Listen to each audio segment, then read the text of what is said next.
अस्सलाम वालेकुम पाकिस्तान, हमीद नकीबी आपकी खिदमत में हाजिर है। नाजरीन, सैलाब का वो पानी जो सालों से हमारे सामने से गुजरकर ज़ाया हो जाता था, या फिर वो सैलाब हैं जो हर साल तबाही बनकर आते थे, या फिर वो ज़मीन जो प्यास से सूख रही थी। लेकिन पाकिस्तान के खामोश मंसूबे ने इन तीनों मसाइल का एक साथ ऐसा हल निकाल लिया है कि दुनिया भी हैरान हो रही है। एक ऐसा चैनल जो सालों से मुर्दा पड़ा था, वो दरियाई इलाका जो जड़ी बूटियों में बरसों से छुपा हुआ था, वो दरियाई चैनल जो पाकिस्तान की तकदीर बदल सकता था, खामोश क्यों हो गया था? पाकिस्तान की वो बड़ी नहर जिसे 1960 के बाद बंद कर दिया गया और वो हुकूमत और अवाम की नज़रों से ऐसी ओझल हुई कि किस्सा पारानियाँ बन गई। दहाइयों तक इस नहर के बारे में हम बेखबर रहे और अब अचानक ये ज़ेरे ज़मीन पानी की फैक्ट्री बन चुकी है। क्या ये वाकई एक साइंसी इनकलाब है या सिर्फ एक महदूद तजर्बा जिसे बड़ा बनाकर पेश किया जा रहा है? नाज़रीन, सुख ब्यास चैनल असल में है क्या? ये कैसे दरियाफ्त हुआ? क्या सच में ये एक मुर्दा दरिया का रास्ता है जिसे दोबारा जिंदा कर दिया गया है?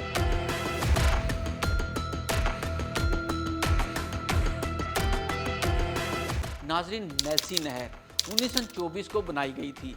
ये 61 साल बाद 1960 को बंद क्यों कर दी गई?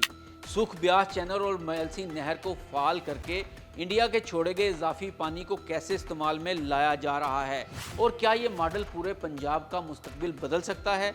नाजरीन, सिंध तास मंसूबे के हर जानब चर्चे हैं। नाजरीन, पाकिस्तान में बहुत कम लोग जानते हैं कि मेल्सी नहर 1924 से 1928 के दौरान तामीर की गई और इसके ज़रिए दरिया सुतलेज से आबपाशी के लिए पानी लाया जाता था।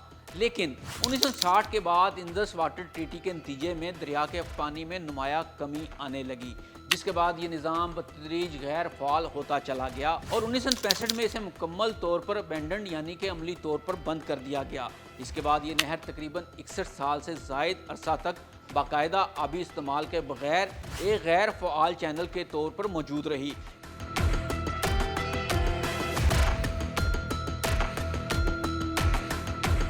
नाजरीन, इससे पहले कि हम आपको बताएं कि इस नहर को अब दोबारा फ़ाल कैसे किया जाएगा, पानी कहां से इस नहर के अंदर डाला जाएगा और पाकिस्तान और किसानों की तकदीर में ये नहर क्या तब्दीली लाने वाली है, तो इसके लिए पहले सुख ब्यास चैनल को समझना ज़रूरी है।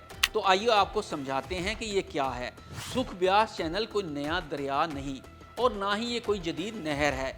ये दरअसल एक कदीम और तवील अरसा से गैर फ़आल आबी रास्ता है जो पंजाब के ज़रई निज़ाम का हिस्सा रहा है।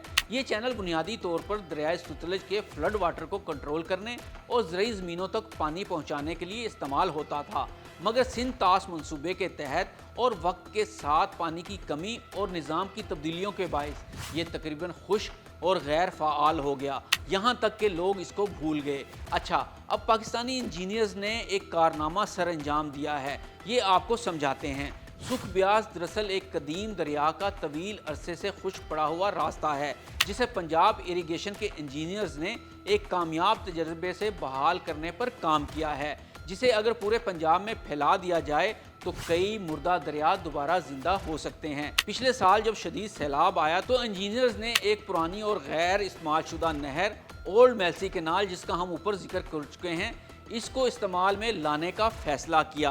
उन्होंने दरिया सतलुज के सैलाबी पानी से तकरीबन 12,000 एकड़ फीट पानी को इस नहर में मोड़ दिया। ये पानी नहर के 14 किलोमीटर हिस्से में फैलाया गया। इस 14 किलोमीटर के इलाका में मुख्तलिफ मुकामात पर 144 कुएं खोदे गए। इन कुओं की चौड़ाई 150 फुट है। इन 144 कुओं के जरिए से नहर में लाए गए सैलाबी पानी को ज़मीन में उतारा गया।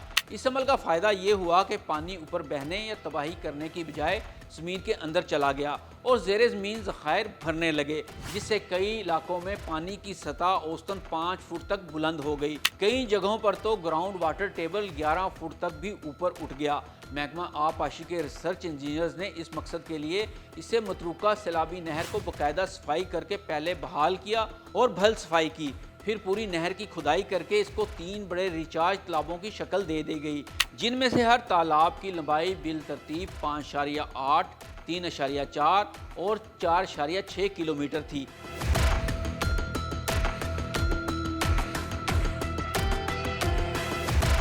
नहर के इन तवीलो रीज तालाबों के अंदर ज़ेरे ज़मीन पानी का लेवल देखने के लिए बेजोमीटर और रिचार्ज होने वाले पानी की क्वालिटी चेक करने के लिए आलात नस्ब किए गए, जिनकी मदद से कई महीनों तक ग्राउंड वाटर टेबल और वाटर क्वालिटी पर नजर रखी गई। ज़ेरे ज़मीन मिट्टी की तहों को जांचने के लिए न सिर्फ ड्रिलिंग की गई बल्कि इलेक्ट्रिक रेजिस्टिविटी टेस्ट भी किए गए।